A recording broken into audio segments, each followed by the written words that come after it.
Now, I want to take a look at the radio headers here in a little bit more detail. So I'm going to start up another capture and monitor mode. And I'm going to stop this pretty quickly because there's an awful lot of messages that are flying around. And it's just easier to kind of deal with them if they're not constantly in motion here. So let me pick one of these out. And we can take a look at the radio header that's already popped open for us. Let me close some of these down so we can deal with it a little bit. So this is the radio header here. And let me actually pop open the 802.11 header. This is a beacon frame, you can see, because it's already decoded it for us. Again, one of the advantages of Wireshark. It actually has a value of 8, and so that's actually a beacon frame. Now, we've got the BSSID. Remember, that's the base service set identifier. So this is really the MAC address for the base service set.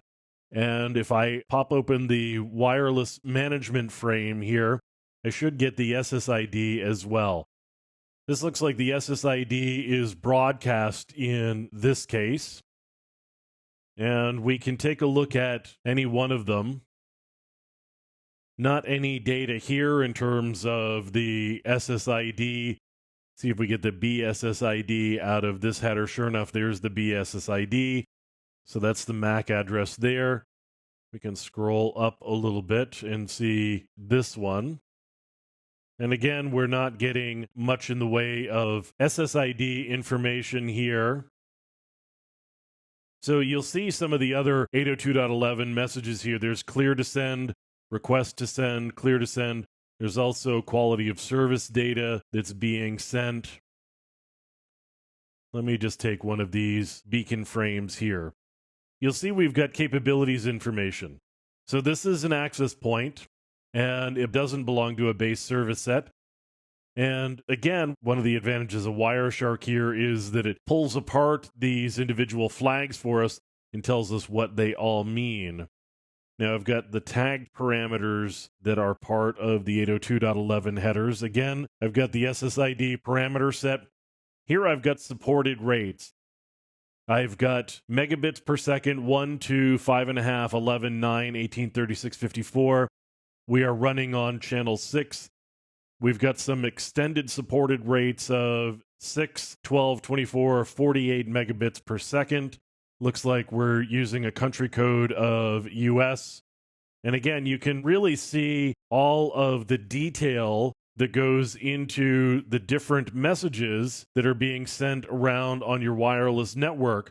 Again, here we've got a receiver address, so I can tell you the name of the vendor here.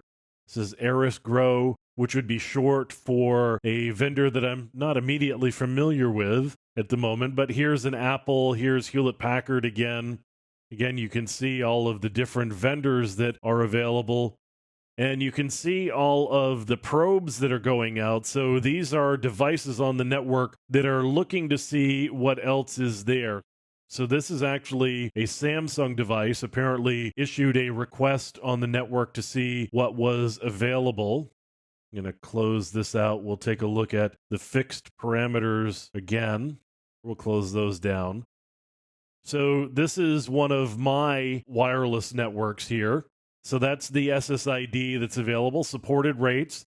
I've got a current channel of 6 here. And then, of course, I've got a number of extended supported rates.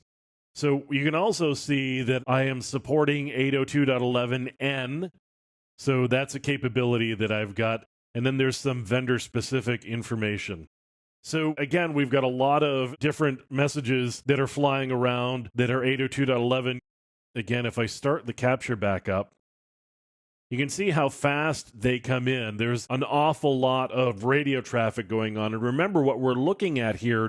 These are the radio headers that are being sent up to us from our wireless network interface. And so this is all of the traffic that's just flying in the air around my particular computer where I've got my wireless network interface.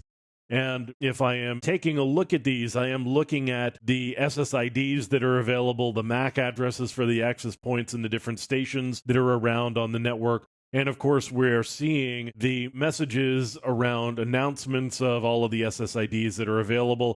as well as requests for the different access points to announce themselves to devices that are around so they can keep their list of all of the networks that are available constantly up to date.